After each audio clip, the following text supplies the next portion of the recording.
பழைய சாதத்தை சாப்பிடுவதால் எந்த நோய் நொடியும் அண்டாது. நாள் முழுக்க பழைய சாதம் நம்மை சுறுசுறுப்புடனும் புத்துணர்ச்சியுடனும் வைக்கும். முதல் நாள் சோற்றில் நீர் ஊற்றி மறுநாள் சாப்பிடும் இந்த பழைய சாதத்தில் B6, B12 போன்ற ஏராளமான சத்துக்கள் நிறைந்துள்ளது. பழைய சாதத்தை சாப்பிடுவதால் நோய் எதிர்ப்பு சக்தி அதிகரிக்கிறது. பன்றி காய்ச்சல் உட்பட எந்த ஒரு காய்ச்சலும் அணுகாது. உடல் சோர்வு நீங்கி உடல் சுறுசுறுப்பாக இருக்கும். உடலிற்கு குளிர்ச்சியை உண்டாக்கும். சிறுகுடலுக்கு நன்மை பயக்கும். குடல் புண், ஒவ்வாமை, அரிப்பு போன்றவை சரியாகும். இரத்த அழுத்தம் கட்டுப்பாட்டுக்குள் இருக்கும். உடல் எடை குறையும்.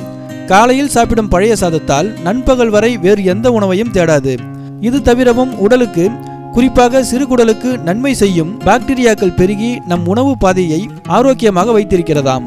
பழைய சாதத்தை சாப்பிடுவதையே அநாகரிகமாக நினைக்கும் இன்றைய இளைய தலைமுறை பிள்ளைகளுக்கு பழைய சாதத்தின் மகிமை தெரிவதில்லை. பீட்சா, பர்கர், பொரித்த உணவுகள் மோசமான உணவுகள் என்று உடலிற்கு தீங்கான விஷயங்களுக்கு காசு கொடுக்கும் பிள்ளைகளுக்கு பழைய சோற்றின் மகிமையை பெற்றோர்கள் சொல்லி வளர்க்க வேண்டும். நம் முன்னோர்கள் சொன்னதும் செய்ததும் பல உள்ளர்த்தங்களில் என்பதை புரிந்து கொள்ள வேண்டும். நம் சமையல் அறையில் உள்ள அஞ்சரை பெட்டிகளில் வியத்தகு விஷயங்கள் இருக்கின்றன. இதனை உங்கள் பாட்டிகளிடம் கேட்டால் தங்கள் அனுபவ அறிவால் எது உடலிற்கு நன்மை பயக்கும் என்பதை விளக்கமாக கூறுவார்கள். பழைய சாதத்தில் கொஞ்சமாய் உப்பிட்டு மோரை கரைத்து வெங்காயம் அல்லது பச்சை மிளகாயுடன் சாப்பிட்டால் கோடை வெயிலிற்கு ஜில்லென்று இருக்கும். கிராமங்களில் வயல் வேலை செய்பவர்களுக்கு தெம்பு எதிலிருந்து கிடைக்கிறது என்பதை நாம் தெரிந்து கொள்ளலாம்.